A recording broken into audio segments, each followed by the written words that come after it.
సినిమాయి నమః. నేను mister B. నా మాట సూటిగా ఉంటది. మ్యాటర్ క్లియర్‌గా ఉంటుంది. మీరు చూస్తున్నారు mister B channel. Welcome to the cinema info show. ఈ వీడియోలో 2 టాపిక్స్ గురించి మాట్లాడుకుందాం. ఒక టాపిక్ ఏమిటి అంటే రెబెల్ స్టార్ ప్రభాస్, మంచు విష్ణు కలిసి నటించిన Kannappa movie 5 days total world wide collections report. రెండో టాపిక్ ఏమిటి అంటే గేమ్ చేంజర్. ఈ సినిమాకి సంబంధించి ప్రస్తుతం ఓ హాట్ డిస్కషన్ నడుస్తా ఉంది సోషల్ మీడియాలో. పదే పదే ఆ సినిమా పరాజయాన్ని గుర్తు చేస్తూ రామ్ చరణ్ ని అవమానిస్తున్నారా మాట్లాడుకుందాం. ఈ టాపిక్ గురించి కూడా స్ట్రాంగ్ గా మాట్లాడుకుందాం. ముందు Kannappa movie 5th day collections విషయానికి వస్తే 4th డే ఫస్ట్ మండే రోజున కలెక్షన్స్ లో డ్రాప్ కనిపించింది. ఆ రెస్పాన్స్ ని బట్టి మనం అనాలిసిస్ చేసుకున్నాం సినిమాకి లాంగ్ రన్ ఉండే అవకాశం లేదు అని. దానికి తగ్గట్టుగానే మంగళవారం రోజు కూడా సినిమా కలెక్షన్స్ లో గట్టి డ్రాపే కనిపించింది. సోమవారంతో పోల్చుకుంటే మంగళవారం నాడు కలెక్షన్స్ లో డ్రాప్ ఇంకా పెరిగింది. ఎక్స్పెక్ట్ చేసిందే ఇది ఇలా జరుగుద్దని మండే రోజున తెలుగు ప్రేక్షకులు తేల్చి చెప్పేశారు. మంగళవారం నాడు పరిస్థితి చూస్తే 2 తెలుగు రాష్ట్రాల వరకు సినిమా 66 లక్షలు మాత్రమే షేర్ చూసింది. వరల్డ్ వైడ్ చూసుకుంటే షేర్ దగ్గరగా 1 కోటి మాత్రమే ఉంది. వరల్డ్ వైడ్ గ్రాస్ చూసుకుంటే దగ్గరగా 2 కోట్లు మాత్రమే ఉంది. ఇది సరిపోయే మ్యాటర్ కాదు. సినిమా బ్లాక్ బస్టర్ అనిపించుకోవడం కోసం, బ్రహ్మాండమైన ప్రాఫిట్స్ తీసుకోవడం కోసం ఇలాంటి కలెక్షన్స్ ఉపయోగపడే అవకాశం లేదు. మనం చెప్పేసుకున్నాం నిన్న మన లేటెస్ట్ వీడియోలో. ఈ సినిమాతో నష్టపోయే వాళ్ళు లేరు. అది హ్యాపీ థింగ్ క్లియర్ గా కనపడుతుంది. విష్ణు గేమ్ పర్ఫెక్ట్ గా వర్కౌట్ అయింది. విష్ణు తెలివితేటల్ని ఇప్పుడు అందరూ మెచ్చుకుంటున్నారు. ఇండస్ట్రీ కూడా మెచ్చుకుంటుంది.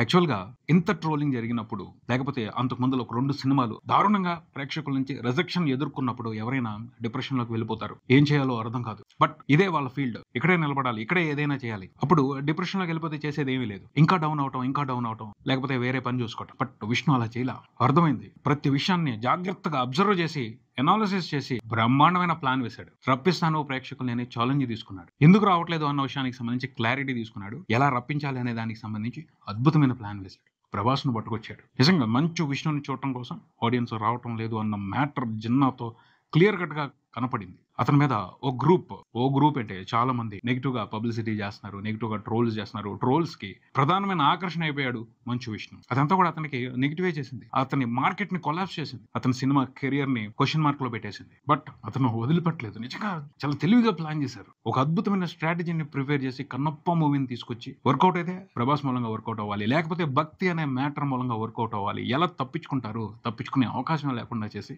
ఖచ్చితంగా తన స్ట్రాటజీని ఇంప్లిమెంట్ చేసి సక్సెస్ అయ్యాడని చెప్పాలి. సినిమా రిలీజ్ అయిన తర్వాత ట్రోల్స్ రాలేదు, నెగిటివిటీ అంత స్ట్రాంగ్ గా స్ప్రెడ్ అవ్వలేదు. సినిమాలో ఇంట్రెస్టింగ్ ఎంటర్టైన్మెంట్ లేదు అన్న మ్యాటర్ కి సంబంధించి ఎక్కువ ప్రోపగండా అయితే జరగలేదు. కానీ జనాలకు అర్థమైపోయింది, ఓకే ఇంతవరకే చూడాలి, ఇంతకు మించి చూడాల్సిన అవసరం లేదని వాళ్ళు డిసైడ్ అయ్యి ఆగిపోయారు. కానీ సినిమా మీద మాత్రం అంతకు ముందు జరిగినట్టు గట్టిగా స్ట్రాంగ్ గా నెగిటివ్ పబ్లిసిటీ జరగలేదు, నెగిటివ్ ట్రోల్స్ జరగలేదు. అందుకు విష్ణు స్ట్రాటజీ, విష్ణు భయపెట్టడం అని చాలా మంది అంటున్నారు.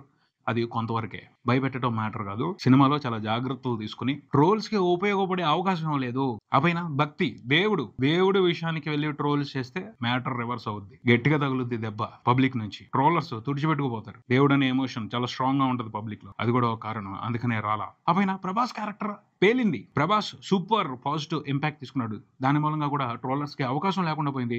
ఈ సినిమా మీద నెగిటివ్ గా ఏదైనా చేయడానికి హెల్ప్ అయింది. చాలా వరకు జాగ్రత్తగా కట్ చేసి సినిమాని తీసుకొచ్చారు. ఆ విషయానికి సంబంధించి విష్ణు పేషెన్సీని మెచ్చుకోవాలి, ధైర్యాన్ని మెచ్చుకోవాలి. అవకాశం లేకుండా చేశాడు, కొంతవరకు కంట్రోల్లో పెట్టాడు. అలా ట్రోల్స్ నుంచి బయటపడి తన సినిమాకి మంచి రన్ చూశాడు. ఒక 3 రోజుల పాటు బాక్స్ ఆఫీస్ దగ్గర అయితే అని చెప్పాలి. ఏదైతే ప్రభాస్ ను పెట్టుకుని అతను చేయాలనుకున్నాడో బాక్స్ ఆఫీస్ దగ్గర అది చేశాడు. 20 కోట్లకు పైన షేర్, 40 కోట్లకు పైన గ్రాస్. కెరియర్ లో ఇంతకు ముందు విష్ణు సినిమాలకి లేవు ఈ నెంబర్స్. పడ్డాయి. Record breaking. Vishnu industry hit అది. విష్ణు కూడా ఇప్పుడు 20 కోట్ల హీరో అయిపోయాడు ప్రభాస్ సపోర్ట్. 40 కోట్ల గ్రాస్ చూసిన హీరో అయిపోయాడు ప్రభాస్ సపోర్ట్ తో. అది అతని కెరియర్ కి హెల్ప్ అవుద్ది. ఖచ్చితంగా రేపు మరికొన్ని సినిమాలు చేయడానికి అవకాశం కల్పిస్తుంది. చాలా జాగ్రత్తగా తన ఉనికిని కాపాడుకున్నాడు, తన ఉనికిని బలోపేతం చేసుకున్నాడు. అది విష్ణు నుంచి నేర్చుకోవాలి. కొంతవరకు ఇన్స్పైరింగ్ మ్యాటర్ అది. భయపెట్టారు, మన మీద బలంగా నెగిటివిటీని ప్రయోగించారు. ఇక మన పని అయిపోయింది అనుకోవటం కాకుండా నిలబడాలి, పోరాడాలి, గెలవాలి అన్న స్ఫూర్తిని ప్రదర్శించాడు విష్ణు.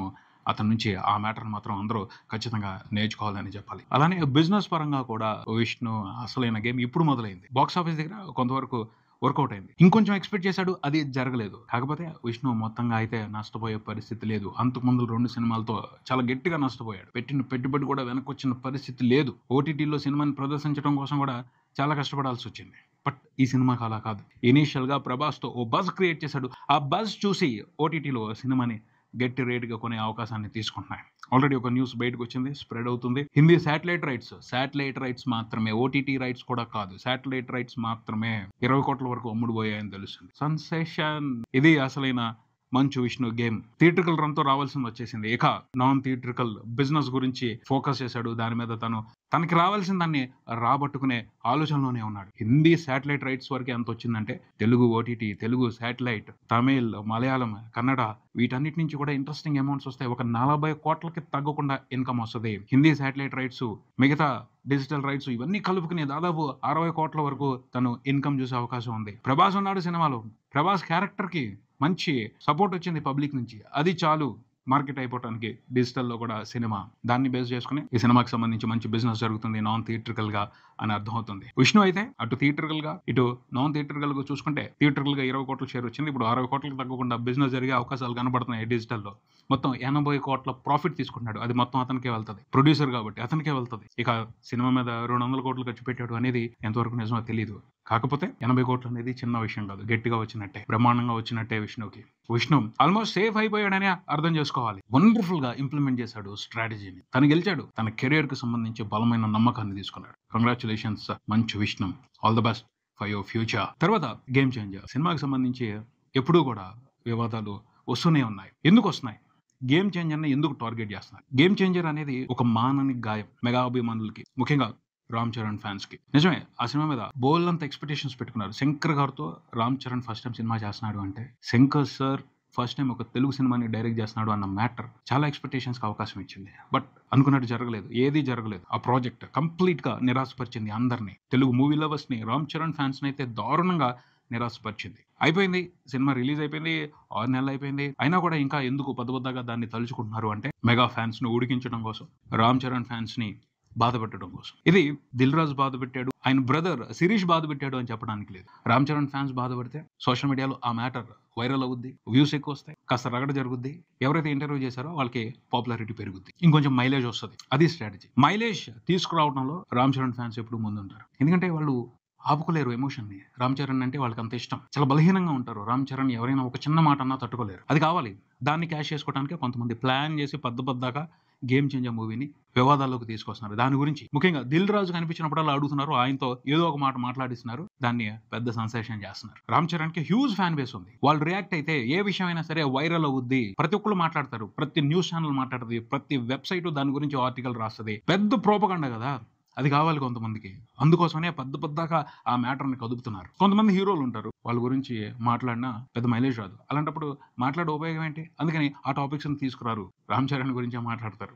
రామ్ చరణ్ కి సంబంధించి ఇప్పుడు మాట్లాడటానికి ఏముంది? వివాదం చేయడానికి టాపిక్ ఏముంది? గేమ్ చేంజరే ఉంటది కొన్ని రోజుల పాటు. దాన్నే ఉపయోగించుకుంటున్నారు. శిరీష్ గారు రామ్ చరణ్ గురించి మాట్లాడింది కరెక్టా కాదా? ఆయన ఫస్ట్ టైం ఒక ఇంటర్వ్యూ వేస్తున్నారు. కొన్ని విషయాల్ని మేనేజ్ చేయలేకపోవచ్చు, కొన్నిసార్లు తెలియకుండానే మాటలు దొరికిపోతాయి. అలా దొరికిపోయారని చెప్పొచ్చు. అంతేగాని ఆయనకి రామ్ చరణ్ మీద ఏదో నెగిటివ్ అభిప్రాయం ఉంది అని అనుకోవడం మాత్రం కరెక్ట్ కాదు. క్లియర్ గా కరెక్ట్ కాదు. క్వశ్చన్ చేసిన ఆయన, ఇంటర్వ్యూ చేసిన ఆయన ఉద్దేశం ఏంటో మన అందరికీ తెలుసు. ఆయన ఎలాగా వివాదాలకి అవసరమయ్యేట్టు మాటలు చెప్పిస్తారో, వాళ్ళతో సమాధానాలు రప్పిస్తారో అందరికీ తెలుసు. ఆయన చేసిన హడావిడే. ఆయన ఆ ఎమోషన్ ని డిస్టర్బ్ చేసి శిరీష్ గారు అలా మాట్లాడేటట్టు చేశారు. మనసులో ఉంది కాబట్టి అలా మాట్లాడారు అంటే, కొన్నిసార్లు తెలియకుండా కొన్ని మాటలు అలా వచ్చేస్తాయి. ఉంటాయి కొన్నిసార్లు కొన్ని మాటలు కంట్రోల్ చేసుకోవడం కష్టం. అందుకని మాటను అదుపులో పెట్టుకోవడం ముఖ్యం అని పెద్దలు చెప్తా ఉంటారు. అనుభవం మీద అది వస్తుంది, అందరికీ అది చేత కాదు. దిల్ రాజు గారు అయితే కంట్రోల్ గా మాట్లాడతారు. ఎక్కడ ఎలా మాట్లాడాలో, ఎక్కడ వరకు కంట్రోల్ చేయాలో, ఏ సమాధానాన్ని ఎక్కడ ఆపేయాలో ఆయనకి తెలుసు. మెగా ఫ్యాన్స్ కూడా అర్థం చేసుకుంటారు, ఖచ్చితంగా అర్థం చేసుకుంటారు. శిరీష్ గారు లెటర్ బయటకు వచ్చిన తర్వాత అందరూ అర్థం చేసుకుంటున్నారు. అంతకు ముందులా వాళ్ళు ఫీల్ అయ్యారు, ఖచ్చితంగా ఫీల్ అవుతారు. ఎందుకంటే చాలా బాధలో ఉన్నారు. గేమ్ చేంజ్ చేసిన గాయం చాలా పెద్ద బాధ అది. దాని నుంచి అప్పుడే బయటపడలేరు వాళ్ళు. సో ఎమోషనల్ గానే ఉంటారు వాళ్ళు. వాళ్ళ ఎమోషన్ ని మనం తక్కువ చేసి చూడకూడదు, తప్పుగా చూడకూడదు. కాకపోతే మీడియానే ముఖ్యంగా కొంతమంది ఉన్నారు, వాళ్ళే చేస్తున్నారు ఇదంతా. దానికి సంబంధించి పబ్లిక్, ఫ్యాన్స్ అందరూ కూడా కాస్త జాగ్రత్తగా ఉండాలి. ఇక్కడ మాత్రం ఒకటి అర్థం చేసుకోవాలి, గేమ్ చేంజర్ అనేది మెగా పవర్ స్టార్ ఫ్యాన్స్ కి ఒక వీక్ ఎమోషన్. ఆ వీక్ ఎమోషన్ నుంచి వాళ్ళు బయటపడే రోజులు వస్తాయి. ఖచ్చితంగా పెద్దతో అందరికి సమాధానాలు దొరుకుతాయి. రామ్ చరణ్ స్ట్రాంగ్ అనే సమాధానం చెప్పి గేమ్ చేంజర్ బాధ మొత్తాన్ని పోయేటట్టు చేస్తారు మెగా పవర్ స్టార్ ఫ్యాన్స్ అందరికీ. ఆ రోజులు వస్తాయి, అప్పటి వరకు వెయిట్ చేయాలి. ఇలాంటి విషయాల గురించి ఎమోషనల్ అవ్వకూడదు, స్ట్రాంగ్ గా ఉండాలి, వీక్ గా ఉండొద్దు. చిన్న విషయాలకి ఇలా రెస్పాండ్ అవ్వద్దు. రామ్ చరణ్ ఖచ్చితంగా ఫ్యాన్స్ అందరూ మనోభావాలకి సరిపడా గౌరవం ఇస్తాడు నెక్స్ట్ సినిమాతో, రాబోయే సినిమాలు. మామూలు పర్సన్ కాదు, మామూలు స్టార్ కాదు. అతని కమిట్మెంట్ వేరే లెవెల్లో ఉంటది. కొన్నిసార్లు ఎంత పెద్ద స్టార్ కైనా కొన్ని పరాభావాలు, కొన్ని అవమానాలు జరుగుతాయి. వాటి నుంచి ఖచ్చితంగా వాళ్ళు కమ్‌బ్యాక్ అవుతారు. చూస్తారు అందరూ. ఫ్యాన్స్ అందరూ గర్వపడే రోజులు తొందరలోనే ఉన్నాయని చెప్పొచ్చు. అప్పటి వరకు కాస్త స్థిమితంగా ఉంటే బెస్ట్. ఇది ఇక్కడికి. మరో వీడియోతో మళ్ళీ కలుద్దాం. ఈ వీడియో మీకు నచ్చితే లైక్ చేయండి. మీ ఫ్రెండ్స్‌తో షేర్ చేసుకోండి. మీ అభిప్రాయాన్ని కామెంట్ చేయండి. ఈ ఛానెల్‌ని సబ్స్క్రైబ్ చేయండి. నేను mister B. Keep watching mister B channel. Thank you.